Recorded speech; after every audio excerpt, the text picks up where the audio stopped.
falar sobre adolescência, puberdade e a história de uma garota que, pra se tomar com os populares, se torna uma babaca e egoísta e de brinde ganha um transtorno de ansiedade. E eu vou falar sobre tudo isso e mais um pouco nesse vídeo sobre a ansiedade em Divertidamente 2. Riley agora é adolescente, tem amigas e se tornou uma ótima jogadora de hóquei. Certo dia, ela e suas amigas ganharam um estágio para um time de veteranas do ensino médio. Entretanto, com a chegada da puberdade, novas emoções chegam: inveja, tédio, nostalgia e a pior de todas, a ansiedade. E aí, galera?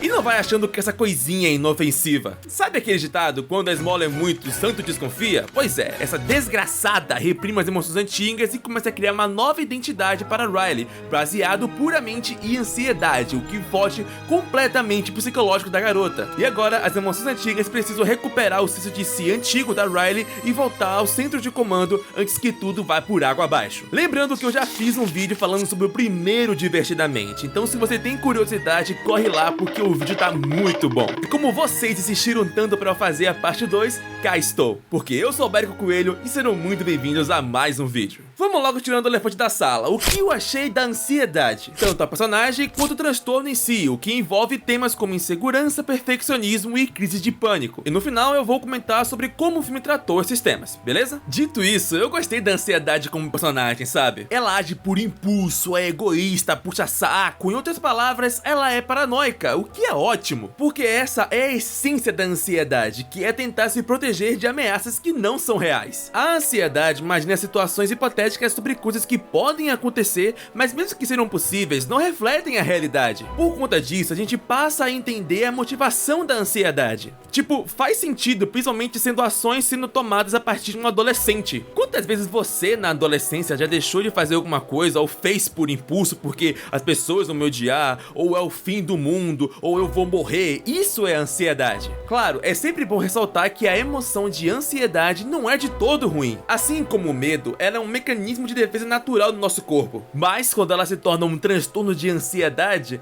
ela pode te dominar. E se você já passou por isso, sabe bem do que eu tô falando. No caso da Riley, o desequilíbrio emocional gerado pela ansiedade causa uma série de consequências. A primeira delas é a insegurança. Como eu mencionei anteriormente, a ansiedade manifesta um medo por situações hipotéticas, influenciando comportamentos, maneiras de se pôr e até mesmo nossos gostos pessoais. A Riley tenta imitar a maneira como as veteranas se comportam, como elas andam, como elas falam. E na cabana, ela até esconde sua paixão por uma banda da infância para se adaptar e se sentir parte do grupo. Mas quando suas antigas amigas sem querer desmascaram ela, o que ela faz? Mente, é claro, e acaba sendo uma escrota com elas. O segundo é o perfeccionismo, que nada mais é do que uma consequência da insegurança. A Riley desenvolve uma dependência doentia por aprovação, então naturalmente decide fazer tudo perfeito, o que gera um ciclo de estresse e frustração. Por exemplo, ela começa a virar noites treinando, obcecada com todas as catástrofes que sua mente consegue criar, impedindo ela até de dormir tranquilamente, pra você ter ideia. Precisou que a alegria intervisse para que ela conseguisse cair no sono, porque nem isso ela tava conseguindo. E no teste final, ela decidiu que a melhor estratégia é atropelar e roubar os pontos de todo mundo.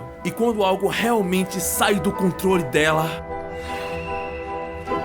pronto, ela surta de vez. Por último, vem a crise de ansiedade, ou crise do pânico, que eu tive alguns conflitos como o filme representou isso, porque ao mesmo tempo que eu gosto muito dessa cena, eu tenho um certo desgosto por ela, por uma parada que eu vou falar mais pra frente. Mas vamos por partes. A crise de ansiedade, ela é esmagadora, é sufocante, é uma sensação tão intensa que lembra um infarto, sabe? É como se sua vida estivesse desabando a cada batida do coração. E não é exagero, porque eu sei bem como é isso, e essa cena conseguiu me atingir bastante nesse sentido. Cada detalhe, a falta de ar, o coração disparado, os tremores involuntários, a sensação de que a qualquer momento o corpo dela iria sucumbir, foi tão específico que eu me vi ali representado, sabe? Foi como se eu estivesse revivendo tudo aquilo de novo.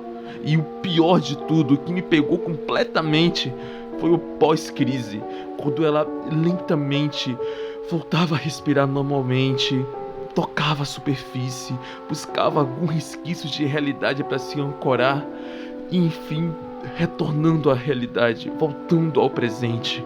E velho, só quem passou por isso sabe muito bem o quão terrível é passar por isso. Foi um bagulho que me pegou muito, de verdade, muito mesmo.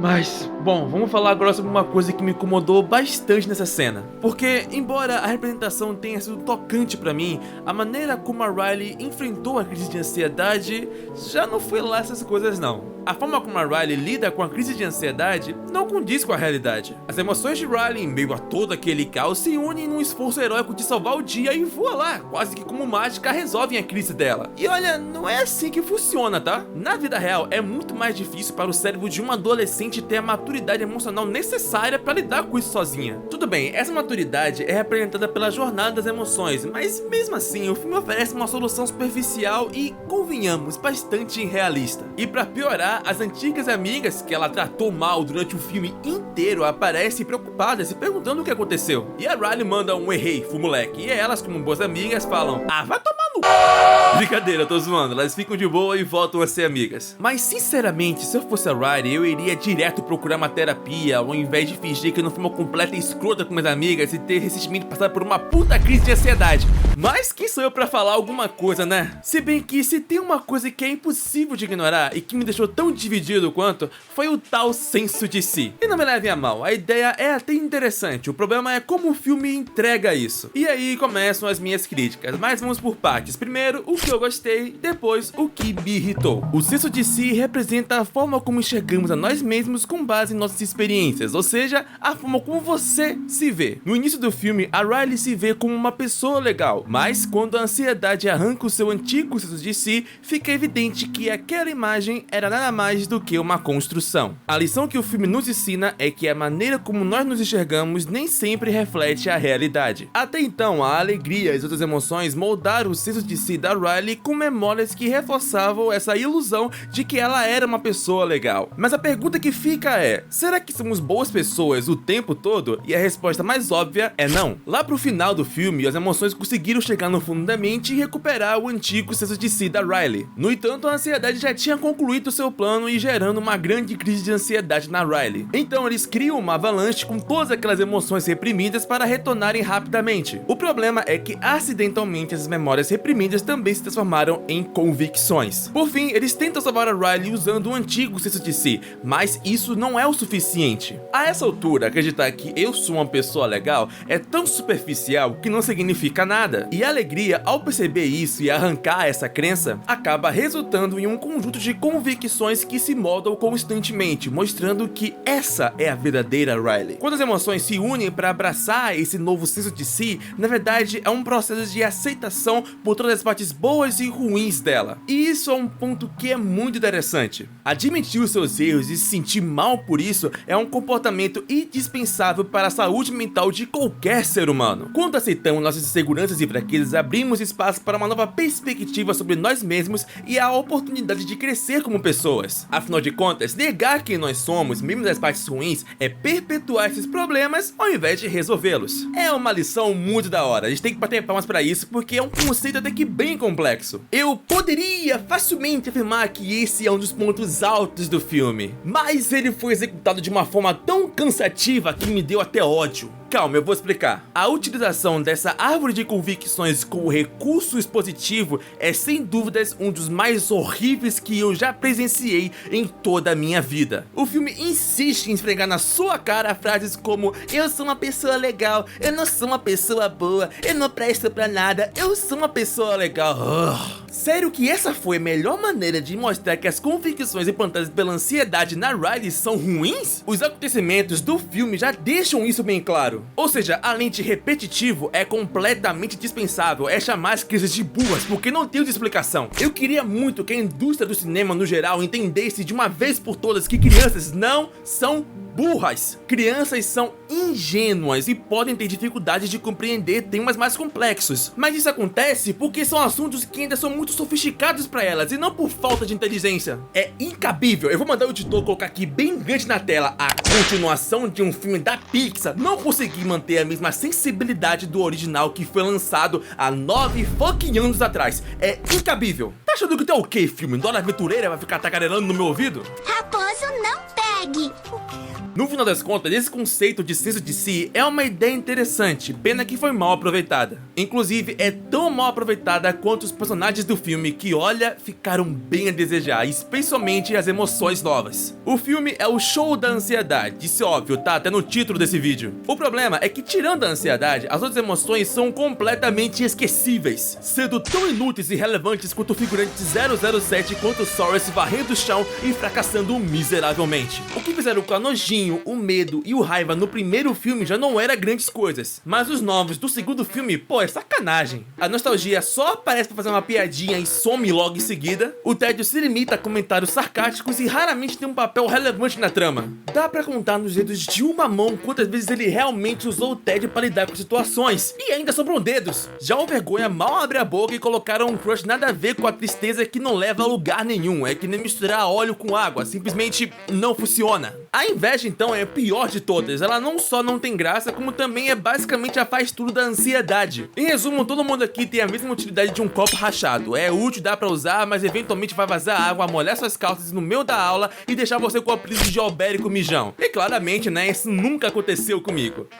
Mais de uma vez. E é isso, sabe? Embora as emoções novas não sejam completamente inúteis, podem ser apagadas que não fariam a menor diferença. Se fosse só a ansiedade sozinha, ela carregaria esse filme nas costas. E ainda por cima evitaria toda essa enrolação com personagens chatos, indiferentes e mal desenvolvidos. Mas falando das emoções antigas, as que já tinham no primeiro filme, aí a conversa já é bem diferente. Elas tiveram um arco de desenvolvimento e passaram a ser mais complexas. A nojinho passou a ser menos mesquinha com as coisas, o medo passou a ser mais corajoso, e até o raiva mostrou um lado mais fofinho dele. São transformações bem interessantes, afinal a Riley agora é adolescente e, como a ansiedade disse, ela precisa de emoções mais complexas e faz total sentido. Entretanto, tirando o raiva, eu sinto que essas mudanças não foram tão expressivas. Parafraseando Danael Fernandes, elas são coadjuvantes glorificadas. No entanto, diferente da visão dele, acredito que isso se refere mais à maneira como o raiva, a nojinho e o medo são tratados no filme. Calma, eu vou explicar. O que rola é que eles foram rebaixados a meros coadjuvantes que servem apenas como escada para a alegria brilhar. O que é péssimo, isso mata completamente todo o espaço narrativo que eles poderiam ter. Por exemplo, a tristeza, coitada, que era tão importante, ficou tão de escanteio quanto um red pill e noite de balada querendo pegar a mulher. A impressão que fica é que o roteirista começou a escrever a história focando na alegria, na ansiedade e em personagens que já existem. Só que de última hora a Disney decidiu meter a mão no projeto e exigir que enfiassem mais emoções de qualquer jeito, só pra vender mais bonecos sem graça, como realmente aconteceu no McLanche infeliz, porque é impossível você olhar pra minha cara e falar que isso aqui são bonecos decentes. Aí é forçar a amizade, né? O resultado, você me pergunta? As emoções originais se perderam no meio do caminho, enquanto as novas só servem como peso de papel.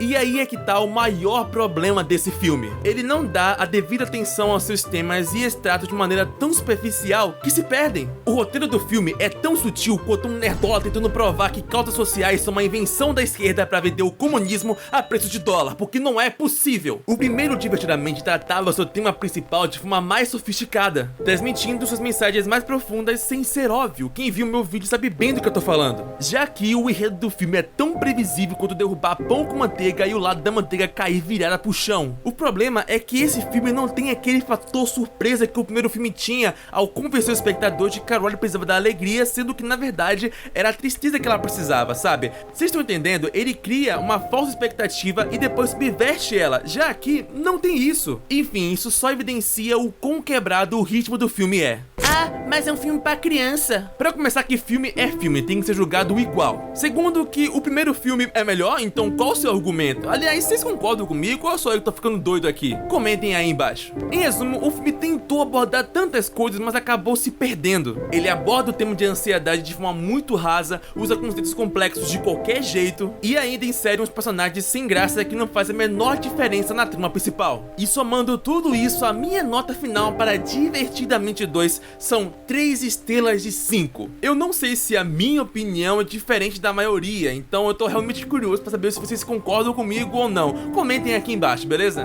Bom pessoal, esse foi mais um vídeo, eu espero que tenham gostado. Eu sou o Albérico Coelho, deixe seu like, se inscreva e compartilhe. Muito obrigado, um abraço e fui!